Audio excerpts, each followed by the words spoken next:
Este es un mensaje del pastor John MacArthur, traducido y predicado en español para el mundo de habla hispana. Una de las preguntas que con más frecuencia me hace la gente, y varias personas me han sugerido que la responda, es la siguiente: ¿cómo puedo conocer la voluntad de Dios para mi vida? Recuerdo que cuando era un estudiante en la universidad, estaba muy involucrado en atletismo. Jugaba fútbol, baloncesto, béisbol, etc. Y los atletas ganan una cierta popularidad. Y me preguntaron, ya que yo era cristiano, si quería ir y hablar. Y entonces, siendo un estudiante de universidad, comencé a hablar aquí y allá. Fue mi primer intento de ser un predicador. Y en el proceso se hizo evidente para mí que la gente siempre preguntaba, ¿cómo puedo conocer la voluntad de Dios para mi vida? Y así es que empecé desde muy temprano a estudiar el tema y a tratar de discernir el patrón de las Escrituras para conocer la voluntad de Dios. Desde el principio de mi predicación, fue una especie de elemento sustancial del contenido de lo que yo hablaría con los grupos de los jóvenes, algo que hacía con mucha regularidad. Durante varios años, probablemente casi 3, prediqué de 30 a 40 veces por mes en todo el país a grupos de jóvenes. Y uno de los temas principales que siempre pedían que tocara era conocer la voluntad de Dios. Durante esos años he tenido la oportunidad de ir al Instituto Bíblico Moody, y Phil Johnson me lo recordó. Él lo recuerda. Me lo ha recordado varias veces. Él era un alumno ahí cuando fui a hablar. Era un estudiante allí. Y le dijo a alguien, tal vez a Darlene, ellos no estaban casados en ese entonces: he oído que viene un tipo llamado MacArthur. ¿De qué va a hablar? Y yo les había dicho que iba a hablar de la voluntad de Dios. Y Phil dijo, ¿no sabe que todos los que vienen aquí hablan de la voluntad de Dios? Eso es todo lo que oímos en la capilla. ¿Qué le hace pensar que puede decir algo que ya no se haya dicho? Bueno, yo no sabía que todo el mundo hablaba de eso, y no sabía que era un tema pertinente. Y Phil dijo que él, a pesar del hecho de que no me quería escuchar y no quería oír otro mensaje acerca de la voluntad de Dios, quería sentarse junto a Darlene. Así que, como consecuencia de ese motivo malintencionado, se presentó en la capilla y me ha recordado que prediqué sobre la voluntad de Dios. Y me ha recordado que prediqué sobre la voluntad de Dios. Yo no sé cómo impactó a los demás, pero Phil me ha estado siguiendo desde entonces, por lo que creo que era la voluntad de Dios que escuchar ese mensaje ese día. Uno nunca sabe dónde la voluntad de Dios lo pueda llevar. Es una pregunta constante. Los jóvenes la hacen, y no solo los jóvenes, sino que se pide repetidamente a lo largo de nuestra experiencia cristiana. ¿Dónde puedo ir a la escuela? ¿Con quién me caso? ¿Cuál es mi carrera? ¿Tomo este trabajo, aquel, esta oportunidad, aquella? ¿Debo comprar esto, vender aquello? ¿Hago esto con mis hijos? ¿Pongo a los niños en una escuela cristiana? La gente toma un sinfín de decisiones a lo largo de sus vidas. Me refiero no solo a las grandes decisiones, aquellas cosas rutinarias que enfrentamos día tras día. Y la pregunta es importante. ¿Cómo puedo saber lo que Dios quiere que yo haga? Hay una confusión general acerca de esto.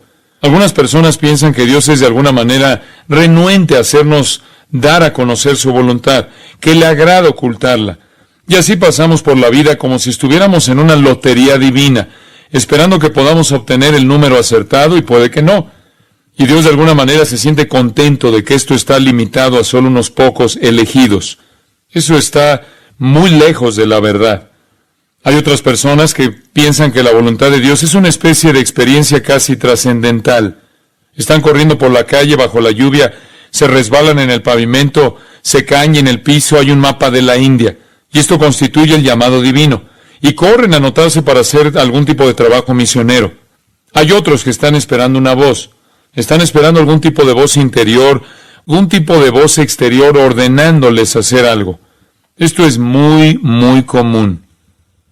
Esta semana recibí un correo electrónico interesante. Un lindo gesto. Alguien había proporcionado generosamente un ejemplar de la Biblia de Estudio MacArthur a todos los miembros de la Suprema Corte de los Estados Unidos. Un gesto maravilloso, y yo estaba agradecido por ello. La persona que enviaba el correo electrónico me dijo que estaba muy emocionado por esto, porque la persona que lo hizo dijo que Dios le dijo que lo hiciera, y que ellos estaban, por lo tanto, haciendo la voluntad de Dios.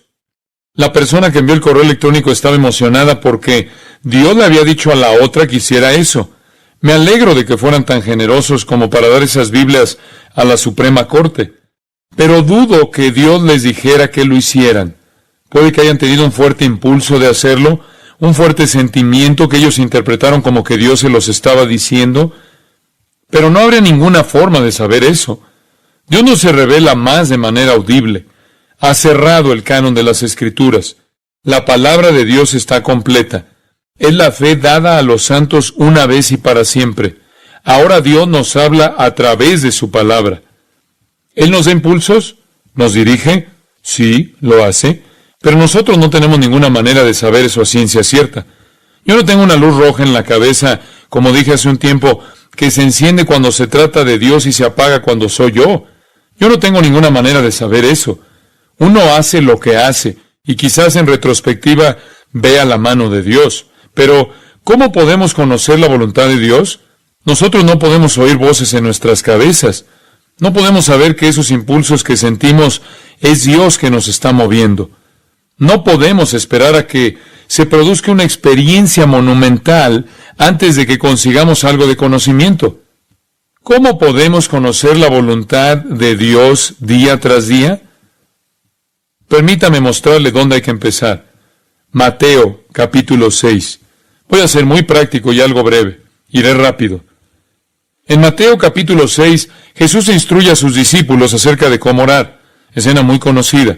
Y él dice en el versículo 9, Vosotros pues oraréis así, Padre nuestro que estás en los cielos, santificado sea tu nombre.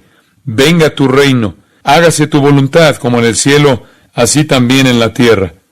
Ahora bien, esta es una forma de pensar, y la actitud es, me preocupa que el nombre de Dios será honrado, me preocupa que el reino de Dios avance, y me preocupa que se haga la voluntad de Dios. Así que si quiere conocer la voluntad de Dios, este es el lugar donde debe empezar. Usted comienza orando por ella. Sí, ¿quiere conocer la voluntad de Dios? Ore por ella. Ore. Hágase tu voluntad en la tierra. Ahora, eso no quiere decir simplemente en el sentido más amplio posible que Dios cumpla su voluntad y que abarque todo el tiempo y la eternidad y la creación. No se trata solo de que Dios cumpla su voluntad en la iglesia o mi iglesia local o en el grupo de personas con que estoy con más frecuencia o con mi familia o mi matrimonio. Es algo personal. Estoy diciendo, Dios, quiero hacer tu voluntad. Esa es la mentalidad inicial y necesaria que establece una persona en la voluntad de Dios. Usted tiene que querer eso. Ni ha llegado a el pan nuestro de cada día, dánoslo hoy, y perdónanos nuestras deudas, y no nos dejes caer en tentación, que son cosas personales con respecto a nosotros mismos, hasta que haya pasado por la puerta de que se haga tu voluntad. Esa debe ser nuestra posición diaria. Esa debe ser nuestra forma de pensar. Debemos estar en el lugar de la voluntad de Dios. Debemos hacer la voluntad de Dios en nuestras vidas. Y, por supuesto, el Señor Jesús dio el ejemplo. El siervo perfecto, que cuando se enfrentó a la peor situación posible, una muerte dolorosa en la cruz a manos de los que él había venido a predicar y a manos, si se quiere, de Dios su Padre, frente a esa dolorosa muerte en la cruz, él dijo, no se haga mi voluntad sino la tuya. Recuerden el huerto cuando él dijo, Padre mío, si no puede pasar de mí esta copa sin que yo la beba, hágase tu voluntad. Ese es el pensamiento esencial. Si usted todavía está preocupado por su voluntad, sus planes, su realización, realmente tiene poco o ninguna esperanza de cumplir la voluntad de Dios. Jesús, mucho antes de ir al huerto en anticipación de la cruz, en espera de la cruz, dijo que había venido para hacer la voluntad de aquel que le envió. Pablo, quien siguió el ejemplo de Jesús cerca de la muerte, dijo, hágase la voluntad del Señor. Creo que esa tiene que ser la mentalidad subyacente, es fundamental de todo creyente. Efesios 6:6. Una expresión que lo resuma de una manera muy útil. Al final del versículo, una expresión única. Es decir, que puede ser aplicada a un número de categorías y no está limitada al contexto inmediato. Es la siguiente. De corazón haciendo la voluntad de Dios. Y es, una vez más, el reflejo de una actitud expresada en esa oración. Hágase tu voluntad. Hacer la voluntad de Dios desde el corazón, no con tristeza, no solo por fuera, externamente, sino del corazón. Ahí es en donde tenemos que empezar. Así que si quiere conocer la voluntad de Dios para su vida, entonces usted tiene que querer la voluntad de Dios por encima de todo, sea lo que fuera que la misma pueda ser. Sea lo que fuera que la misma pueda implicar. Tiene que ser, en cierto sentido, la mortificación o la muerte de sus propios objetivos, su propia voluntad, sus propios deseos, sus propios anhelos, sus propias esperanzas, sueños, planes y ambiciones. Ahí es en donde hay que empezar. Le aseguro que si usted no tiene un compromiso desde el corazón con la voluntad de Dios, no la experimentará en su plenitud. El apóstol Pablo, en varias ocasiones en sus escritos, usó la pequeña frase, según la voluntad de Dios. Por ejemplo, en el primer capítulo de Romanos, versículo 10, nuevamente en el capítulo 15 de Romanos, Colosenses 4:12, según la voluntad de Dios. Inclusive Pedro habla de eso. Él dice,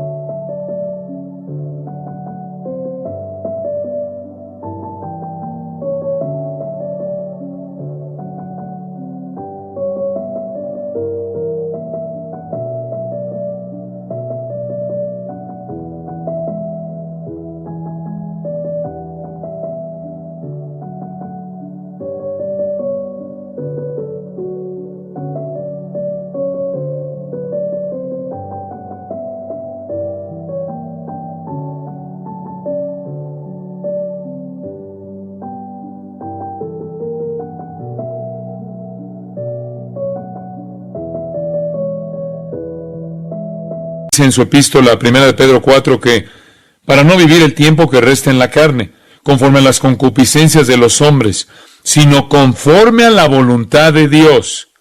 Hay dos temas que compiten en su vida.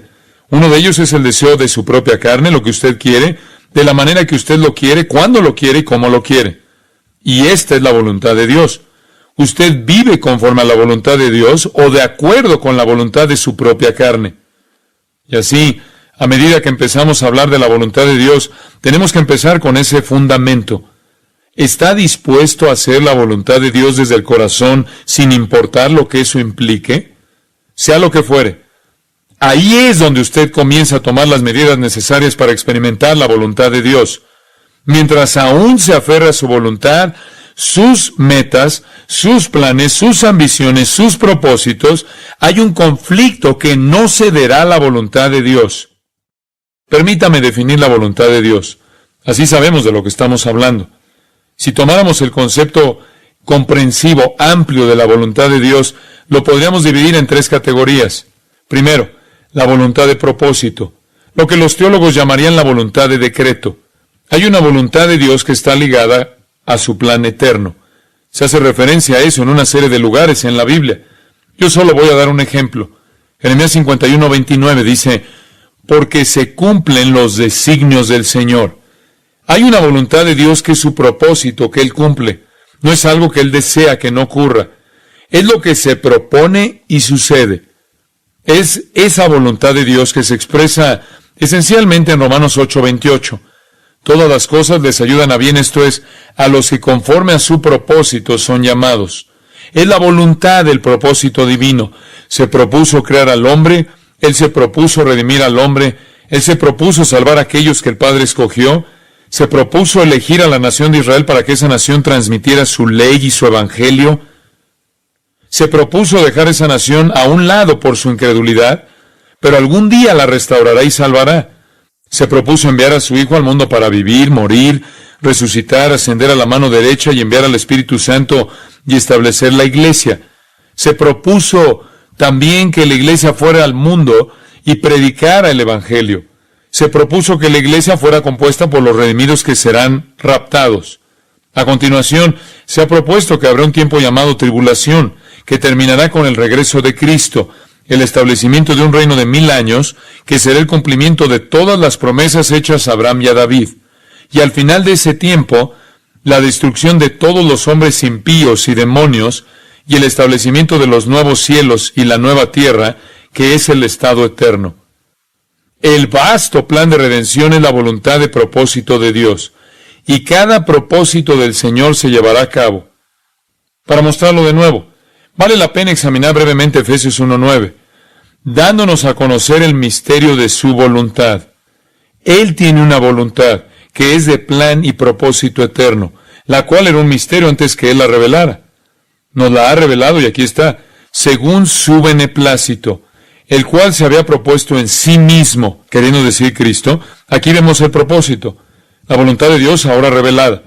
Él se propuso expresar su misericordiosa intención para con nosotros a través de Cristo. Por lo tanto, el propósito de Dios es ser misericordioso con los pecadores y redimirnos a través de Cristo. El versículo 10 dice, en la dispensación del cumplimiento de los tiempos, así las que están en los cielos como las que están en la tierra. ¿Qué quiere decir eso? Es la suma de todas las cosas en Cristo, las de la tierra y del cielo. Es la morada general de la intención de Dios, que se propuso antes del comienzo de los tiempos en Cristo, a través del plan de redención, el cumplimiento de los tiempos, que es el resumen de todo en el glorioso reino milenial y los nuevos cielos y tierra eternos. Es la voluntad de su propósito. Versículo 11. En él asimismo tuvimos herencia, habiendo sido predestinados conforme al propósito del que hace todas las cosas según el designio de su voluntad. Al principio, Él planificó que recibiríamos una herencia al final. Dios tiene una voluntad de propósito eterno que está desarrollando. Eso se refiere a su plan eterno. El segundo elemento en la voluntad de Dios es su voluntad de deseo. Lo llamaremos así. En el primero, la voluntad de propósito, todo lo que Dios se propone sucede exactamente como Él se lo propuso. En la segunda categoría, su voluntad de deseo, Dios desea cosas que no suceden, y esto también es un misterio para nosotros. Este elemento de su voluntad no está explicado del todo a nosotros en las Escrituras. Pero hay cosas que no le agradan a Dios. Por ejemplo, no quiero la muerte del impío. Él deseaba que Jerusalén se salvara, Lucas 13:34, y no fue así. Desea que todos lleguemos al arrepentimiento. Pero también es cierto que Dios le dijo a Jerusalén, a través de Cristo, que muchas veces quiso juntarlos y ellos no quisieron. En el Antiguo Testamento Dios le dice, ¿por qué moriréis, casa de Israel? En el Nuevo Testamento Jesús dice, venid a mí todos los que estáis trabajados y cargados, y yo os haré descansar. Cuando Jerusalén no se arrepintió, Jesús lloró. Hay un deseo de parte de Dios que no se cumplió. Dios no encuentra ningún placer en el pecado, en un acto de pecado. Dios no encuentra ningún placer en el pecado continuo y no encuentra ningún placer en el pecado eterno, que es esencialmente lo que es el infierno. Se trata de seres, ángeles y personas que existen por siempre en un estado de pecado y odio permanente a Dios, y sin embargo, Él lo permite. Ese es el misterio. ¿Por qué lo permite? Debido a que se adecúa a su propia gloria permitirlo. Es apropiado para su propia gloria manifestar su naturaleza en la ira y el juicio en contra de aquellos que rechazan el Evangelio. Su voluntad de propósito siempre se cumple. Existe la voluntad de deseo que va en contra de su propio placer. Pero estamos hablando de la tercera categoría. Es la voluntad de Dios respecto a sus mandamientos. Hay un elemento de la voluntad de Dios en las Escrituras que representa las instrucciones que Él desea que su pueblo obedezca. Él quiere que los obedezcamos. Él nos da la libertad para obedecerlos o desobedecerlos. Eso es de lo que estamos hablando. ¿Cuál es la voluntad de Dios para mi vida? No en el sentido de su plan eterno. Si yo soy suyo, si yo pertenezco a Él, si yo soy una persona que ha sido elegida por Él y predestinada, un elegido para pertenecer a Él, ¿cuál es su voluntad para mi vida? Esa es la pregunta. Lo que se refiere a sus mandamientos para mi vida aquí. No hay ninguna instrucción en la eternidad, ya que solo hay obediencia y nada más. ¿Qué quiere Él de mí? Se lo voy a decir. Pero primero voy a decirle esto. Dios quiere algo de usted. Él tiene una voluntad para su vida. Ahora, si Él tiene una voluntad para su vida, pienso que es bastante obvio que Él quiera que usted la sepa. ¿Está de acuerdo con eso? Dios tiene una voluntad para su vida en términos de la voluntad de mando. Él tiene un propósito y una dirección para su vida aquí y ahora en este mundo. Si Él quiere que usted lo conozca, entonces es lógico que Él lo haya revelado de la manera más clara posible, ¿cierto? Entonces, la pregunta sigue siendo, ¿dónde buscar para encontrarlo? Bueno, hay un lugar para buscarlo. La fe cristiana se limita a un solo libro, y es la Biblia, y ahí es donde iremos. Y ahí es a donde iremos. Pero usted dirá que no hay ningún capítulo sobre usted ahí. No hay capítulo en el que diga con quién se supone que debe casarse, o dónde debe ir, o qué se supone que debe hacer y demás. Oh sí, usted se sorprenderá. Usted está aquí. Yo le mostraré. En primer lugar, la pregunta indispensable es, ¿Dios ha revelado su voluntad en las Escrituras? La respuesta, sí. Entonces, si Él ha revelado su voluntad en las Escrituras y usted no está haciendo su voluntad revelada en ella, ¿qué le da el derecho a pensar que usted puede exigir de Él su voluntad que no está revelada aquí? Básicamente, esa es la cuestión. En resumen, usted no tiene ninguna esperanza de conocer su voluntad para con usted que no esté revelada, a menos de que usted esté obedeciendo su voluntad que está revelada. Así que vamos a empezar por ahí. Veamos algunos de estos pasajes para observar este esquema. Está en la Biblia de Estudio MacArthur. Espero que sea útil. Tomemos la primera cosa que sabemos que es la voluntad de Dios. La voluntad de Dios es que usted sea salvo. La voluntad de Dios expresada en 2 de Pedro capítulo 3 versículo 9. Y quiero detallarle un poco ese pasaje. Aquí se expresa la voluntad de Dios para con los que le pertenecen. Versículo 9. El Señor no retarda su promesa, según algunos la tienen por tardanza, sino que es paciente para con nosotros, no queriendo que ninguno perezca, sino que todos procedan al arrepentimiento. Dios no quiere que usted perezca, sino que proceda al arrepentimiento. Dios quiere que usted se salve. Ahora, este es un versículo muy interesante. Vamos a verlo brevemente. El contexto es el juicio. Mire el versículo 7. Habla de los cielos y de la tierra. Pero los cielos y la tierra que existen ahora están reservados por la misma palabra, guardados para el fuego en el día del juicio y de la perdición de los hombres impíos. Y en el versículo 10, pero el día del Señor vendrá como ladrón en la noche, en el cual los cielos pasarán con gran estruendo, y los elementos ardiendo serán deshechos, y la tierra y las obras que en ella hay serán quemadas. Así que aquí estamos hablando de una sentencia firme, el juicio final, y Pedro entiende que está por venir. Pero la pregunta que queda es, ¿por qué Dios no trae juicio? ¿Por qué permite que las cosas se pongan peor y peor y peor? ¿Por qué Dios no interviene?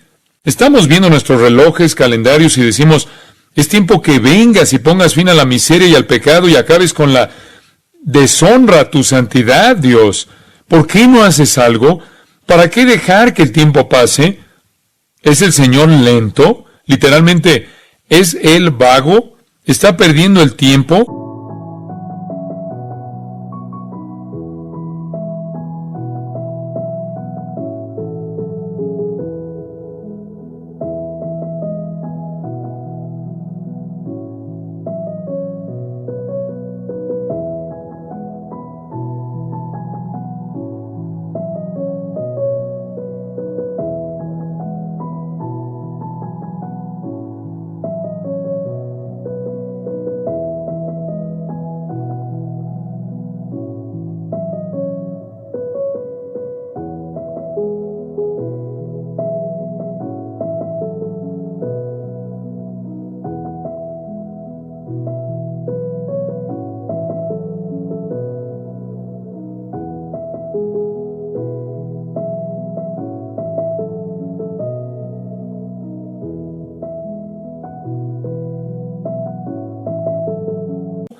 ¿Acaso es Él holgazán?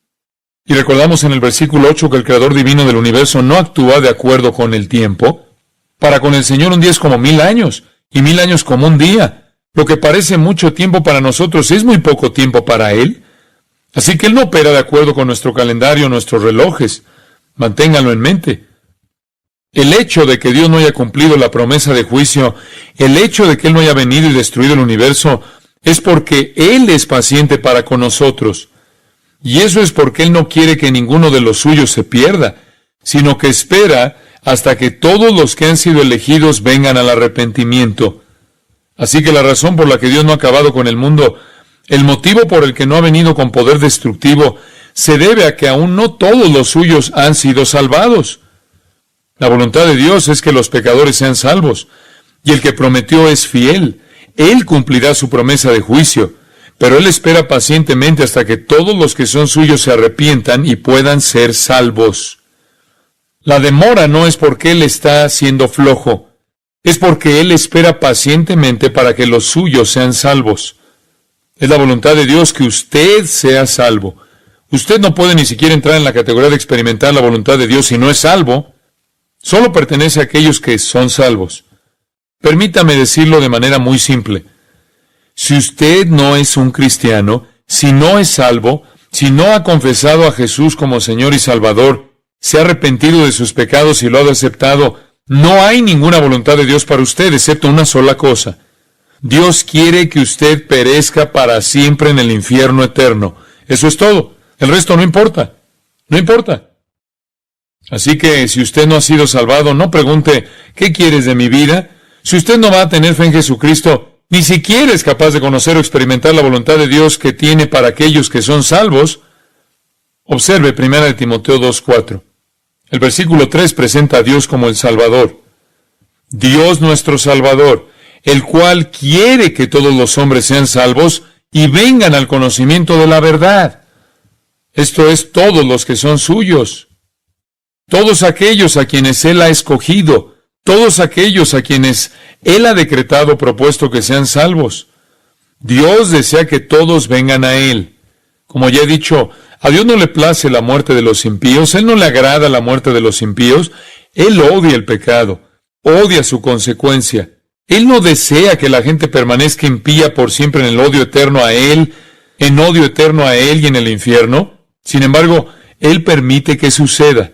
Él soporta, dice Romanos, vasos de ira preparados para destrucción, pero Él esperará para cumplir su deseo de que los suyos lleguen al conocimiento de la verdad y se salven.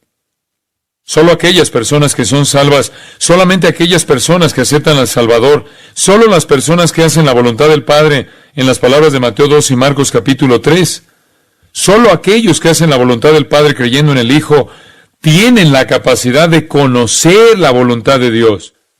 Los que hacen la voluntad de Dios al creer en el Hijo, confesando al Hijo, de acuerdo con 1 de Juan 2:17, tienen vida eterna. Así que ese es el primer elemento de la voluntad de Dios. ¿Quiere saber la voluntad de Dios? ¿Quiere conocerla? Entonces sea salvo. Confiese a Cristo como Señor y Salvador. Efesios 5. El segundo punto de la voluntad de Dios. La voluntad de Dios revelada. Luego, veremos la que no está revelada y se aplica específicamente a usted. Efesios 5. No seáis insensatos, otra palabra para necio. No seáis insensatos, sino entendidos de cuál sea la voluntad del Señor. Por lo tanto, si usted no entiende la voluntad de Dios, usted es un necio. Eso es lo que dice. Usted se preguntará cuál es. Está aquí en el versículo 18. No os embriaguéis con vino, en lo cual hay disolución. Antes bien, sed llenos del Espíritu. Permítame darle el contexto. Los creyentes venían de una religión pagana griega que creía que a través de la embriaguez se llegaba a estar en comunión con los dioses. Iban al templo de Baco, cuya ruina está al este de Damasco. Las grandes fiestas bacanales. Se relacionaban con las sacerdotisas en orgías sexuales. Comían ávidamente celebrando a Baco, el dios de la embriaguez.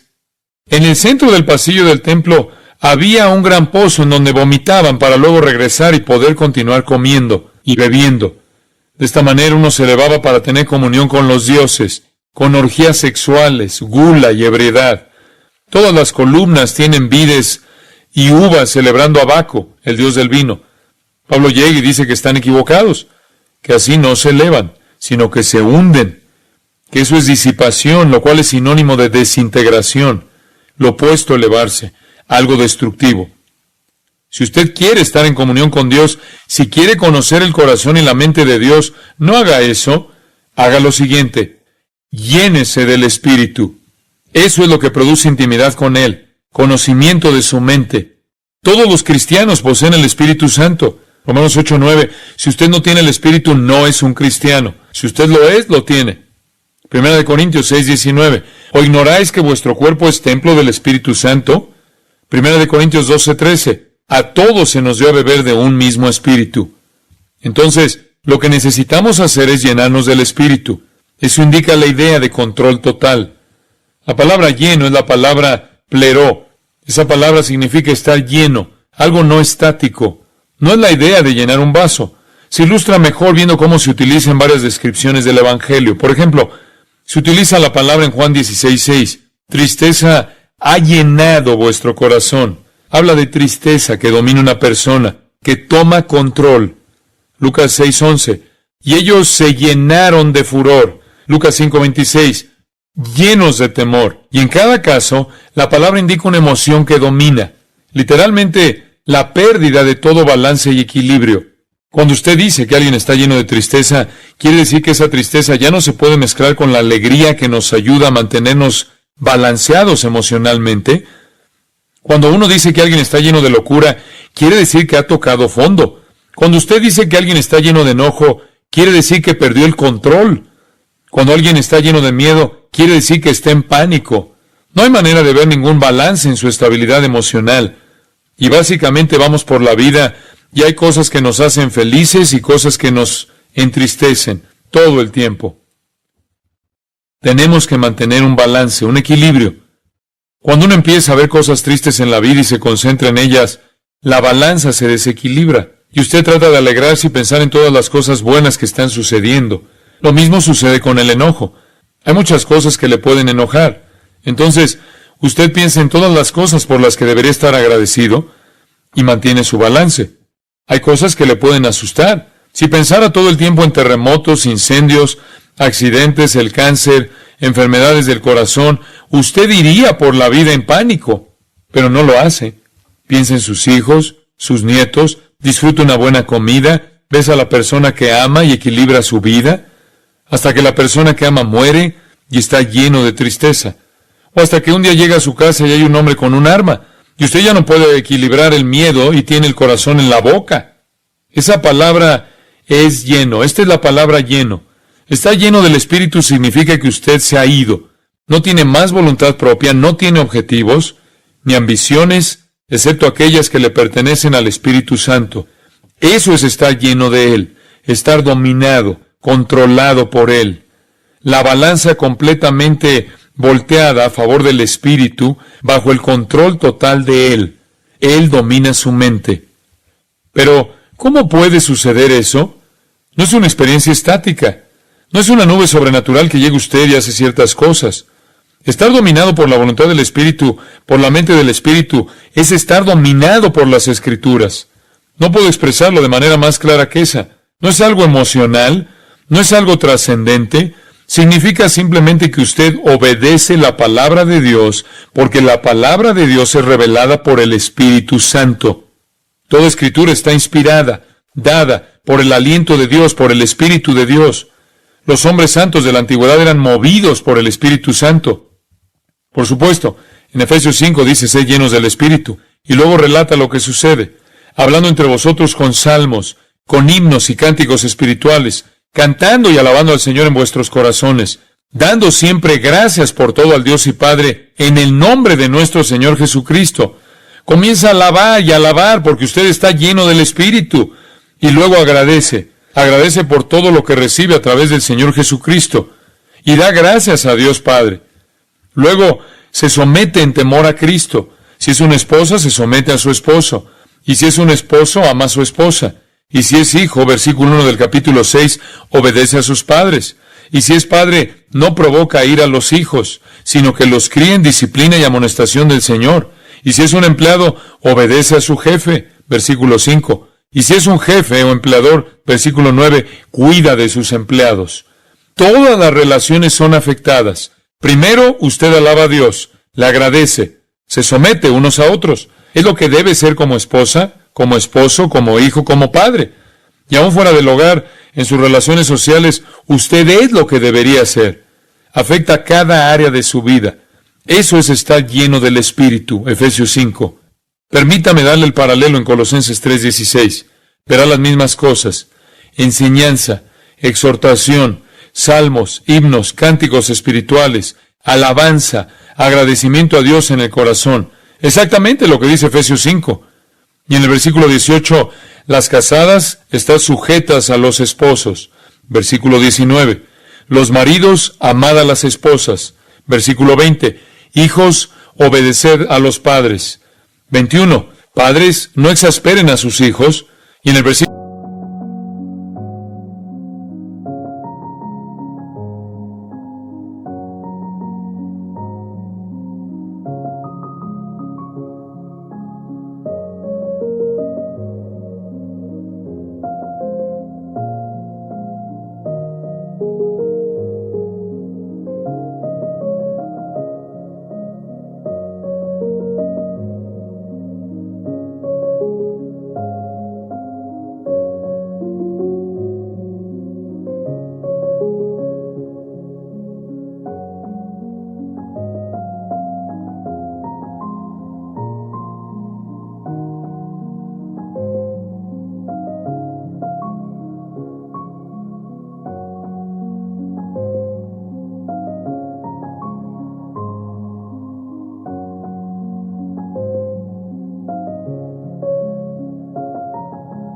versículo 22, los empleados. En el capítulo 4, versículo 1, los patrones, los jefes.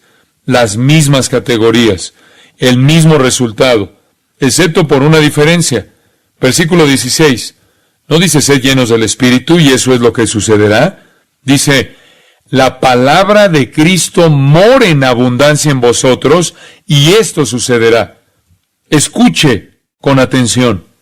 Si los efectos son los mismos, entonces la causa es la misma.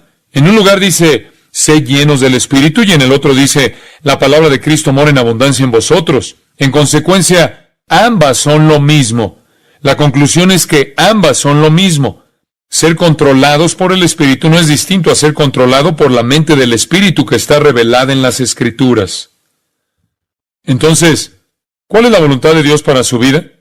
Que usted sea salvo y lleno del Espíritu, lo cual significa bajo el control constante de la mente del Espíritu expresada en la palabra. Tercero, algo muy práctico. Primera de Tesalonicenses 4:3. Pues la voluntad de Dios es vuestra santificación. ¿Qué significa eso? Santidad, pureza, separación del pecado. Esa es la voluntad de Dios. Es una gran categoría. Versículo 3. Que os apartéis de fornicación. Principio número 1. La voluntad de Dios es que usted se aparte del pecado sexual. ¿Cuán alejado? Lo suficiente como para ser santo, para no tener manchas, para que nada ilícito sea alimentado en su mente. Permanezca alejado. Esto es algo negativo. En el próximo versículo, algo positivo. Cada uno de vosotros sepa tener su propia esposa en santidad y honor. El principio número 1 es alejarse del pecado sexual. Alejarse lo suficiente para que no nos influencie en absoluto. Apartarse de cualquier pensamiento ilícito. Segundo, use su cuerpo para que honre a Dios. Eso es positivo. Lo negativo es alejarse del pecado sexual. Lo positivo es usar su cuerpo para la gloria de Dios. No haga aquello que deshonre a Dios y haga aquello que le honre. En el versículo 5 está el tercer principio. No en pasión de concupiscencia como los gentiles que no conocen a Dios. No actúe como el mundo a su alrededor. No deje que el modo de vida del mundo le absorba. No actúe como la gente pagana impía. No se comporte como ellos lo hacen. Eso no es lo que Dios quiere de usted. No sucumba a la cultura. ¿Y cómo se comportan ellos? De acuerdo con su lujuria. De acuerdo con la lujuria. Si quieren algo, lo obtienen. Y luego lo justifican. Usted no puede vivir de ese modo. No puede vivir como viven los incrédulos. Ellos viven de acuerdo con sus pasiones lujuriosas. Eso es lo que dice. La voluntad de Dios es que usted no viva de esa manera. Aléjese del pecado sexual. Use su cuerpo de manera que honre a Dios. No proceda como un pagano. Y cuarto, no transgreda. No defraude a su hermano en este asunto. Nunca se aproveche de manera sexual del otro. Nunca busque obtener ventaja sexual del otro. No cruce esa línea. No se aproveche del otro.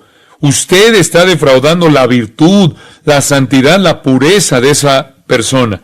No lo haga. Esa es la voluntad de Dios. A veces viene una pareja buscando consejería matrimonial. Normalmente la primera pregunta que hacemos es si están teniendo relaciones sexuales. Porque si lo están, ¿cómo saber si Dios quiere que se casen? ¿Cómo conocer la voluntad de Dios no revelada cuando ni siquiera están obedeciendo esa parte que sí ha revelado? Dios no tiene la obligación de mostrarle su voluntad a nivel personal cuando usted no está obedeciendo lo que Él ha revelado en las páginas de su palabra. Es bastante serio. Versículo 6. El Señor es vengador de todo esto. Si usted quiere tener problemas en la vida, busque la venganza de Dios. Dice a continuación, como ya os hemos dicho y testificado, nosotros lo hemos dicho, les hemos advertido, no lo hagan porque Dios es mi vengador. Versículo 7, pues no nos ha llamado Dios a inmundicia, sino a santificación. Repite el versículo 3, pues la voluntad de Dios es vuestra santificación, que os apartéis de fornicación, y alguien expresará que no tiene por qué obedecer lo que nosotros decimos. ¿Está bien? Versículo 8. Así que el que desecha esto, no desecha a hombres, sino a Dios, que también nos dio su Espíritu Santo. La voluntad de Dios es que usted sea salvo. Él es del Espíritu Santo. Y espera que usted sea santo porque tiene la capacidad, por virtud de la fuerza del Espíritu, cuando es controlado por Él mismo, a través del poder controlador de la verdad en usted. Usted está en la iglesia, le enseñamos la palabra, le enseñamos la verdad para darle la mente del Espíritu, para que el Espíritu de Dios pueda controlar su vida. Dios le dio el Espíritu Santo para hacerlo, y Él espera que usted sea santificado. La voluntad de Dios es que usted sea salvo, lleno del Espíritu, santificado. Usted puede comenzar a preguntarse con quién debería casarse, qué trabajo debería tener, qué escuela, etcétera, etcétera, cuando usted haya comenzado a obedecer la voluntad de Dios que ha sido revelada. Entonces usted puede preguntarle a Dios lo que Él no ha revelado. Y cuarto, la sumisión. Primera de Pedro 2. Someteos a toda institución humana, ya sea al rey como a superior, y a los gobernadores como por él enviados para castigo de los malhechores y alabanza de los que hacen bien. Y bíblicamente, el gobierno tiene una función dominante. El gobierno, tal como conocemos en Estados Unidos y el resto del mundo, ha ido mucho más allá de lo que Dios pretendió que fuera. Fue instituido para castigar a los que hacen mal y recompensar a los que hacen bien. Eso es lo que era esencialmente, para la protección del pueblo y para que él mismo no tuviera que vivir en una sociedad en donde solo sobrevivan los más fuertes. Dice que necesitamos someternos al gobierno porque ha sido establecido por Dios, como expresa Romanos 13, haciendo el bien. Haciendo el bien, usted silenciará la ignorancia de los hombres necios. Si usted se somete a la institución del gobierno, usted silencia a aquellos que critican al cristianismo. La sociedad a la que Pedro se dirigía en ese entonces no era cristiana, como tampoco es la de hoy en día. Muchos cristianos están atrapados en cosas del gobierno y han desacreditado a Jesucristo porque el mundo comienza a vernos como otro partido político en vez de vernos como alguien que tiene un mensaje de redención. Si deseamos silenciar a los críticos, necesitamos vivir vidas santas. Y parte de vivir una vida santa es ser obediente. Eso es también en parte el motivo por el cual escribí el libro ¿Por qué el gobierno no puede salvarlo? Para poner a los cristianos de regreso en la senda correcta. Es la voluntad de Dios que vivamos vidas santas en una sociedad que no lo es. Y nos sometemos a las autoridades cuando mantienen o promueven estándares de lo bueno y lo malo. En otras palabras, hacemos el bien en nuestra sociedad. Entonces, sea salvo y lleno del Espíritu y haga lo que es correcto como ciudadano en su sociedad. Sométase a las autoridades. Tengo un quinto en mis notas. Sufrimiento. Primera de Pedro 3:17. Porque mejor es que padezcáis haciendo el bien, si la voluntad de Dios así lo quiere. Si usted va a cumplir la voluntad de Dios, ser salvo, lleno del Espíritu y sumiso, en algún punto hay un conflicto. Porque si usted está viviendo este tipo de vida, chocará con las personas a su alrededor que no viven así. Y ahí vendrá la persecución, algún tipo de sufrimiento. Puede ser algún tipo de prueba difícil. Tal como dice en el capítulo 4, versículo 12, puede ser algo muy, muy serio. Podemos sufrir, capítulo 5, versículo 10, por poco tiempo en esta vida, de acuerdo a la voluntad de Dios. Y sabemos que Dios utiliza ese sufrimiento para perfeccionarnos, moldearnos, humillarnos, para ayudarnos a orar más y tener más confianza en Él. Y también para demostrar su gracia para con nosotros. Lo que quiere decir es que no claudiquen. Es difícil vivir su vida cristiana con su familia, entonces usted cede. Es difícil vivir su vida cristiana en la escuela, entonces usted cierra la boca, hace concesiones.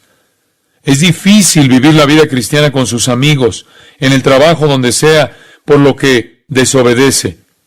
La voluntad de Dios es que si usted sufre, que lo haga por algo justo. Continúe haciendo lo que está bien, creyendo en lo que es correcto, proclamando lo que es correcto, y si tiene que sufrir, sufra. Un mensaje difícil para hoy en día, porque la iglesia ha escapado de esto. Estamos en una avalancha de decadencia en la iglesia evangélica de hoy. Hay 3 pasos en esa pendiente. Les decía a los alumnos del seminario que hay 3 tipos de predicación que muestran la desintegración de la iglesia, y ahora estamos en ese proceso. Número 1, la predicación bíblica, que es doctrina bíblica revestida en la Biblia. Se predica la verdad de la Escritura, se predica la verdad de las Escrituras con las Escrituras, exposición bíblica. La verdad divina en su vestidura bíblica. Y Dios nos ha dado la verdad divina y la ha vestido de Escrituras. En los profetas, la ley y las sagradas Escrituras del Antiguo Testamento, en los Evangelios, en la historia de Hechos, las epístolas y en Apocalipsis. La revistió con las Escrituras. Por lo que la Biblia contiene la verdad divina. Y cuando la iglesia es fuerte, saludable, usted oirá la doctrina bíblica predicada en la Biblia, tal como Dios nos la dio. Escuchará una predicación expositiva de la Biblia. Hoy eso no se encuentra mucho. La nueva moda dice que a la gente no le gusta la Biblia, que no se pueden conectar con la Biblia, no se pueden relacionar con la Biblia, que es un paradigma antiguo, por lo que algunos dicen que todavía son evangélicos, todavía creen en la Biblia, pero deben sacarla de ese contexto y predican una parábola que han inventado u otra historia narrativa o lo que sea. Se aferran a una verdad bíblica, pero sin la Biblia. Visten a la verdad con la cultura, porque piensan que así ganarán a la cultura. Pero la verdad es que se han alejado de la palabra de Dios. Dios nos dio la verdad en la Biblia, porque así es como Él desea que sea enseñada. El siguiente paso es que una vez que han despojado a la verdad de su vestimenta o vestidura, que es la Biblia, lo que hacen es que violan o cruzan una línea que no deben cruzar, tirando por la borda la verdad. Este es el tercer paso. Es transigencia, cruzar esa línea. ¿Qué quiere Dios de nosotros? Él quiere doctrina bíblica que sea vivida en la vestimenta bíblica, sin transigencias, lo cual puede llevarnos al sufrimiento. ¿Cuál es la voluntad de Dios para su vida? Que sea salvo, lleno del Espíritu, santificado, sumiso, que vive en la sociedad de una manera justa y que no le importe sufrir porque usted no transigirá en la verdad. Usted no desobedecerá la verdad. Esa es la voluntad de Dios para su vida. Dirá que eso no le ayuda, que no comprende, que tiene que tomar una decisión hoy. ¿Y qué es lo que le estoy diciendo? Tengo uno más. Dar gracias. Primera de Tesalonicenses 5:18. Dad gracias en todo, porque esta es la voluntad de Dios para con vosotros en Cristo Jesús. ¿Difícil? No lo es. Ser salvo, lleno del Espíritu, santificado, obediente, no transigir, no desobedecer, dispuesto a sufrir y agradecido por todo, sin amargura, sin quejarse, sin ingratitud, sin desilusión, aceptar cada cosa que le sucede en la vida como algo que Dios le ha enviado para su bien y su gloria, y tener un corazón agradecido. Eso es todo. Todo lo que Dios dice de su voluntad. ¿Está usted listo para escuchar esto? Si usted es salvo, lleno del Espíritu, santificado, obediente, sufrido, agradecido, ¿sabe cuál es la voluntad de Dios? Lo que usted quiera. ¿Le gusta eso? Haga lo que quiera. Vaya donde quiera. Usted pensará que estoy bromeando. No lo estoy. Usted puede, porque si esa es la manera en la que vive, ¿sabe quién está controlando sus deseos? Eso es el Salmo 37:4. Deleítate a sí mismo en Jehová. Él es su deleite. Usted está consumido con su deleite en Él. Usted quiere su voluntad con el corazón. Usted está haciendo todas esas cosas y como Él está en control, sus deseos son los deseos de Él. Haga lo que usted desee. La gente me pregunta por qué vine a Grace Community Church. Yo quería. No escuché una voz, excepto la de mi esposa. Ella dijo que viniera. Pero no escuché ninguna voz sobrenatural. Vine porque quería venir. Hago lo que siento y siento que lo que deseo encaja en el marco de vivir una vida santa. Y Dios plante ese deseo. Cuando dice que le dará a usted el deseo de su corazón, no significa que le dará a usted lo que usted desea. Significa que causará que su deseo sea el de Él. Por lo que vaya y haga lo que quiera. Su corazón está bien. ¿No es eso una buena noticia? ¿No es eso libertad? Pero usted tiene que ser obediente al modelo establecido.